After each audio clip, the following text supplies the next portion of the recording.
জিয়া শহীদ তখনই আমরা হবো জিয়া রহমানকে সত্যিকার অনুসরণ করতে পারবো।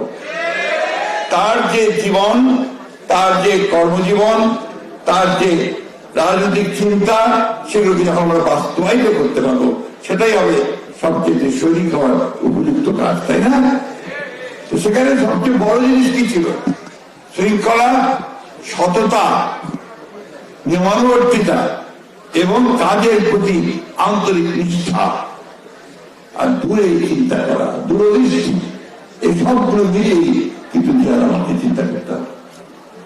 আমার ভাবতে অবাক লাগে যে ওই সময় যখন গোটা পৃথিবী একটা ভিন্ন চিন্তা ভাবনা করতেছিল, সেই সময় যখন তিনি রাজনৈতিক দায়িত্বে ছিলেন, সেই সময় তিনি চিন্তা করে ফেলেছিলেন যে বাংলাদেশকে বর্তমান থেকে তুলে ধরতে হলে জনগণের পার্টিসিপেশন যে সবচেয়ে বড় কথা। জনগণের পার্টিসিপেশন কিভাবে হবে? আগেকার রাজনীতিবিদরা আমাদের মধ্যে বক্তৃতা করত এবং আপনার জনগণের কাছে নির্বাচনের আগে যেত। উনি তা না করে কি করলেন? উনি একদম পায়ে হেঁটে পথচারা শুরু করলেন, খাল কাটা কর্মসূচি নিলেন। তিনি হেঁটে হেঁটে পায়ে দেখা আপনার গেলেন, সেই জায়গায় গিয়ে খাল কাটতে শুরু করলেন।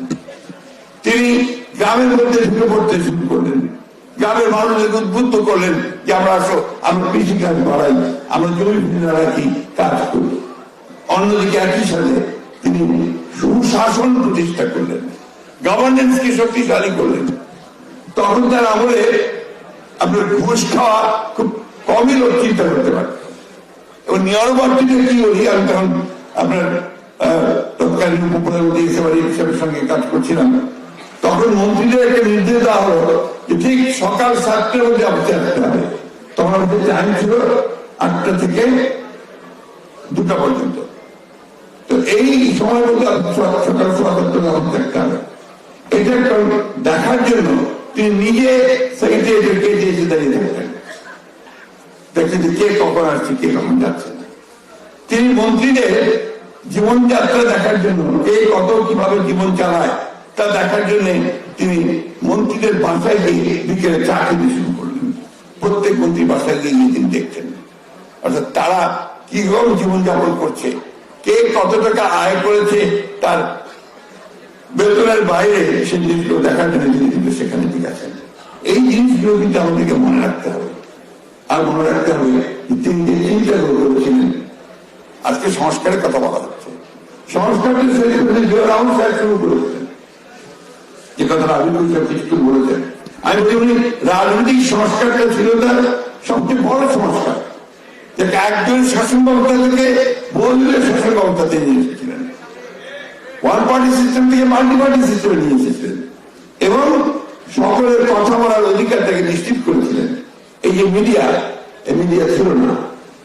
আমাদের বাদশাহ তার সমস্ত মিডিয়া বন্ধ করলে মাত্র 4টা পত্রিকা রেখেছিল, সেটা সরকারি নিয়ন্ত্রণে। তিনি সমস্ত ওপেন করে দিয়েছিলেন। তিনি প্রথম টেলিভিশন, সাদা কালো টেলিভিশন ছিল, এটাকে তিনি রঙিন টেলিভিশন করে নিয়ে আসলেন এবং তার আমলেই আন্তর্জাতিকভাবে বাংলাদেশ একটা মর্যাদার আসন নিয়ে প্রস্তুত হয়েছিল। অনেক অনেক কথা, আমি সব কথা বলে অনেক সময় ছেড়ে যাচ্ছে না। আমি শুধু আপনাদেরকে যে কথাটা বলতে চাই যে জিয়া রহমানকে অনুসরণ করলেই আমরা কিন্তু ঠিক পথে এগিয়ে যেতে পারবো। আমাদের সৌভাগ্যের কথা যে আজকে আমাদের ভারপ্রাপ্ত চেয়ারম্যান, আমাদের তরুণ নেতা, যে উত্তরাধিকার সূত্রে প্রাপ্তধন, তিনিও আজকে এই লম্বা লড়াইয়ে তিনি নির্যাতিত, নিপীড়িত এবং তিনি রাজনীতির সঙ্গে বহু আগে থেকে জড়িত হয়েছেন। তিনি আজকে আমাদেরকে নির্দেশনা দিয়ে সেই পথে নিয়ে যাচ্ছেন। আপনারা লক্ষ্য করে দেখবেন, আমি কথাগুলো খুব খোলামেলা বলছি একেবারে, যে আজকাল আমাদের চেয়ারম্যান সাহেবের বক্তব্য নিয়ে যারা তার সবচেয়ে বড় নিন্দুক ছিল, ক্রিটিক ছিল, তারা বলছেন যে না, এখন কিন্তু তারেক সাহেবের বক্তব্য খুব ভালো হচ্ছে। এই কেন?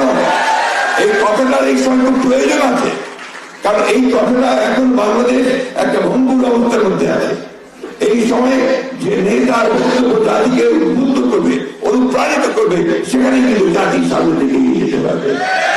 সেই জন্যই আল্লাহর অশেষ রহমতে আমাদের সেই নেতৃত্ব আমাদের সামনে চলে এসেছে। আমাদের দায়িত্ব হবে আমরা দেশে থেকে সেই জনগণের যে সততা, সেই সততাকে যেন সবাই আমরা রক্ষা করি।